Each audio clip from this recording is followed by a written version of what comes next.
Our second speaker, he was cultivated by the former president, His Excellency John Agyekum Kufuor, and was watered by His Excellency Nana Addo Dankwa Akufo-Addo. He is an embodiment of Dankwa Busia Domo tradition. Distinguished ladies and gentlemen, the Minister of Lands and Natural Resources, Honorable Samuel Abu-Jinapor. Thank you very much. Speaker of the 7th Parliament of the 4th Republic and Chairman of this august occasion, representative of President Kufuor, Nana Asokore Hene. And I'm tempted to just end here, given the array of uncles before here, and to say my uncles.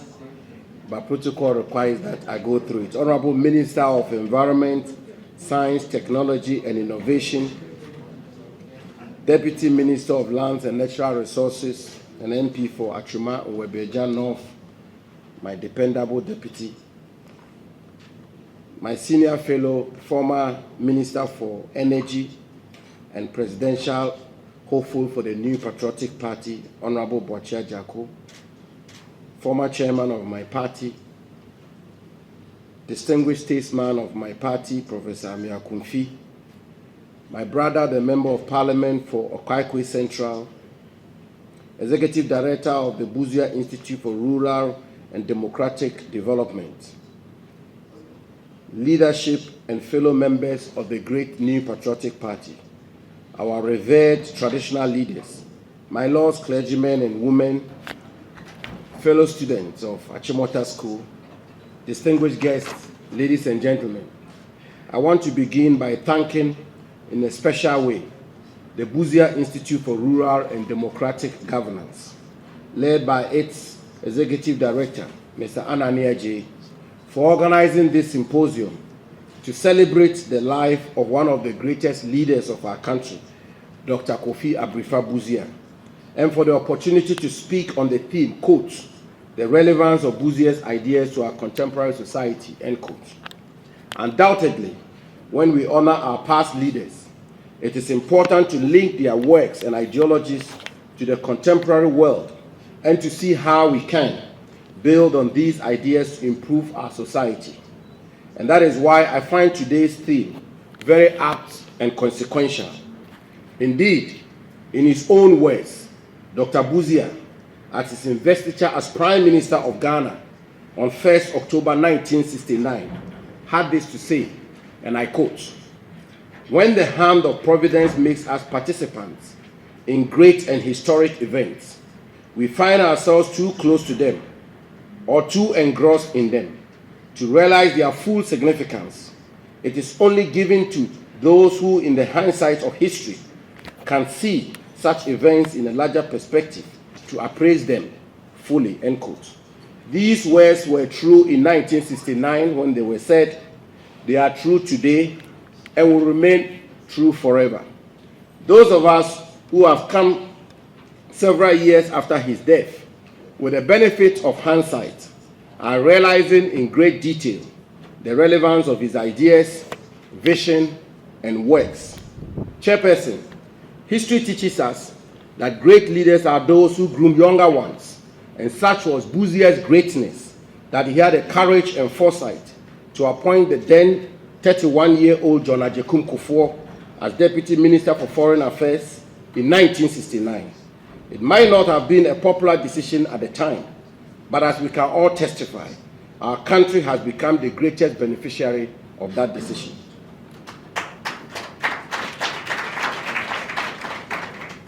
It is in that spirit that I ask the good old Professor Chairman permission, even though he is not physically here with us, to salute our beloved second President of the 4th Republic, His Excellency John Agyekum Kufuor, for giving my modest self my first foreign relations exposure in 2007 at the early age of 23, when I had the unusual opportunity to accompany him on his historic state visit to the United Kingdom as a communications aide.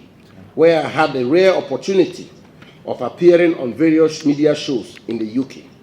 Needless to point out that I relish the cherishable memory of the opportunity to meet the late Queen Elizabeth at Buckingham Palace during this momentous visit.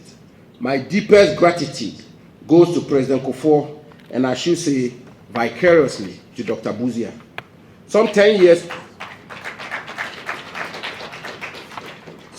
years later, modestly and with the greatest of humility, President Akufo-Addo found it apt to appoint me as his Deputy Chief of Staff at the age of 33, and later a member of his cabinet at the age of 37.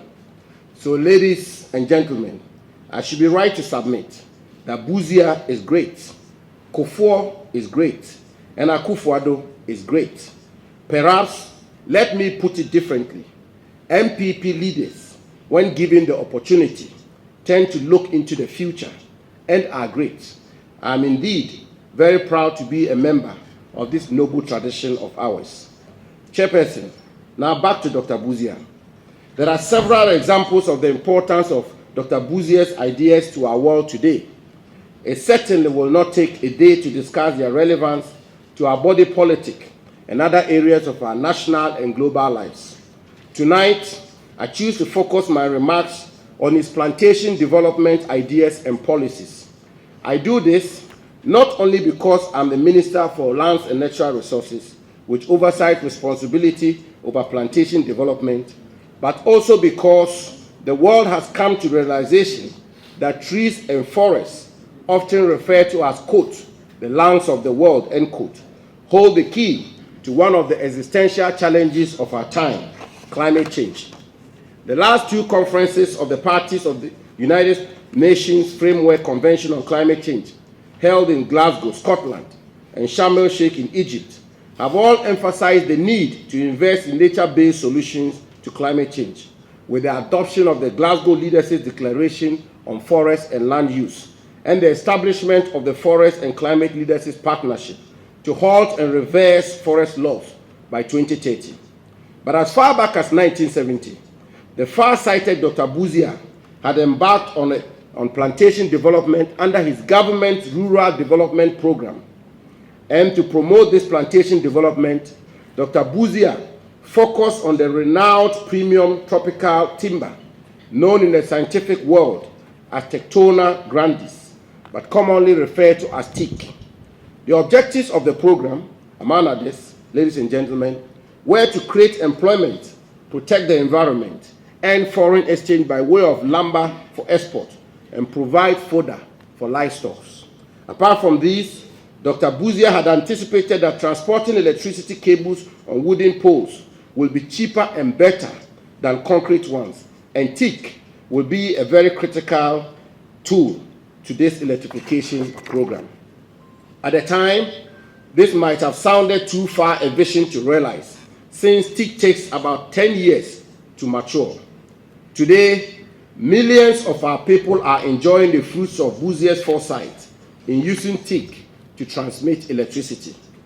Chairperson, according to the distinguished German botanist and forester, Sir Dietrich Brandis, quote, among timbers, teak holds a place such as diamonds among stones and gold among metals, end quote.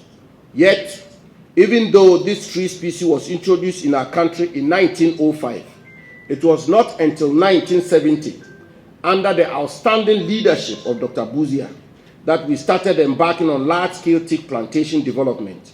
The program began in a transition zone in the then Bono and Ahafo region, now Bono and Ahafo regions, and Ashanti regions, with an initial target of 65 square kilometers before spreading across the country. In areas like the Ahafo and the western regions of our country, it was targeted at areas where deep encroachment had occurred in forest reserves, similar to the reclamation exercises we're embarking upon today.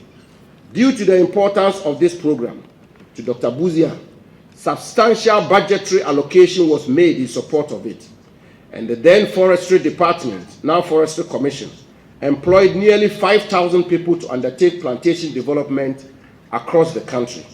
Today, Ghana is one of the major teak growing countries in the world, with the highest area of planted teak outside Asia.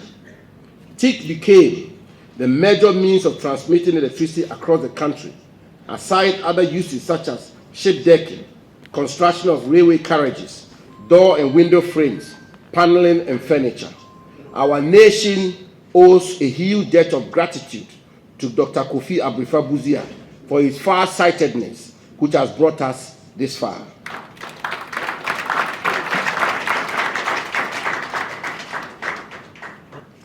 Professor Chairman, distinguished ladies and gentlemen, it is not surprising that presidents who follow the Busia tradition have all been far-sighted and invested heavily in plantation and afforestation. Like Dr. Busia, the gentle giant, President John Agyekum Kufuor, soon after assuming office in 2001, launched the National Afforestation and Plantation Development Program to, among others, restore the nation's forest cover. Due to its importance to his government, President Kufuor granted an annual budgetary allocation of 20 million Ghana cedis, 200 billion cedis at the time, for the project, with a target of cultivating 20,000 hectares annually.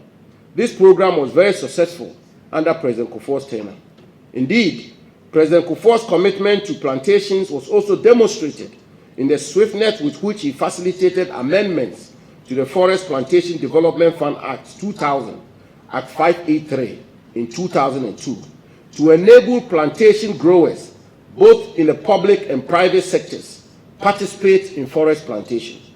And today, under the distinguished and outstanding leadership of President Nana Addo Dankwa Akufo-Addo, we are implementing plantation initiatives such as the Ghana Forest Plantation Strategy, the Green Ghana Project, the Youth in Afforestation Program, the Cocoa and Forest Initiative, the Ghana Cocoa Forest Red Plus Program, the Ghana Shared Landscape Emission Reductions Project, the National Alternative Employment and Livelihood Program, and the Ghana Landscape Restoration and Small-Scale Mining Project.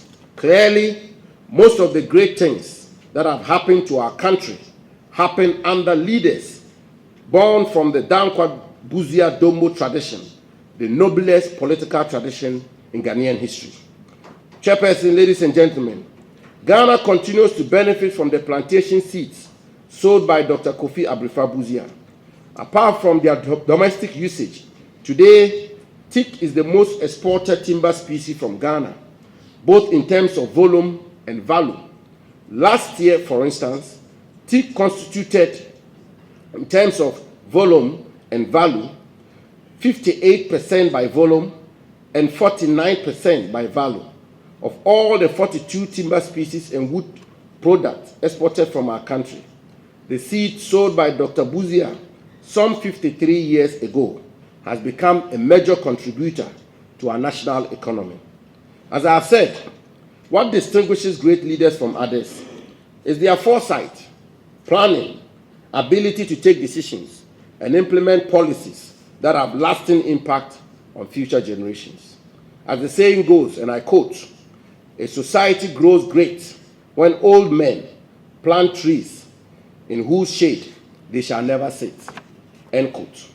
This saying is epitomized in the ideas and policies of Dr. Kofi Busia, the man we celebrate today.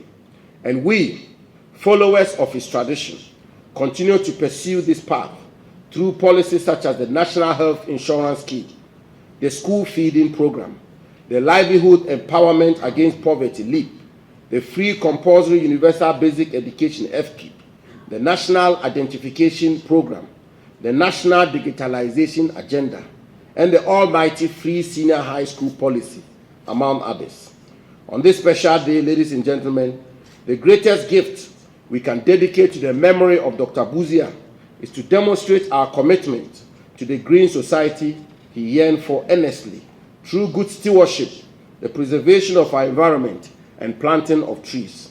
As chairman, representative of President Kufuor, Nana SKB Asante, honorable ministers, revered chiefs, distinguished guests, ladies and gentlemen, as we honor posthumously the 110th birthday of Dr. Busia, we must be unwavering in implementing policies and programs that contribute to promote sustainable and holistic development of our country, even though they may not be popular today.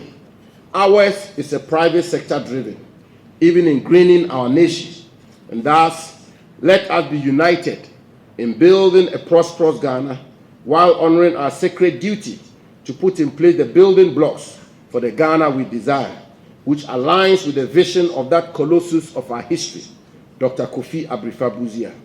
May God continue to bless the memory of Dr. Kofi Busia and give him a peaceful place of abode. And may God bless us all in our republic. I thank you.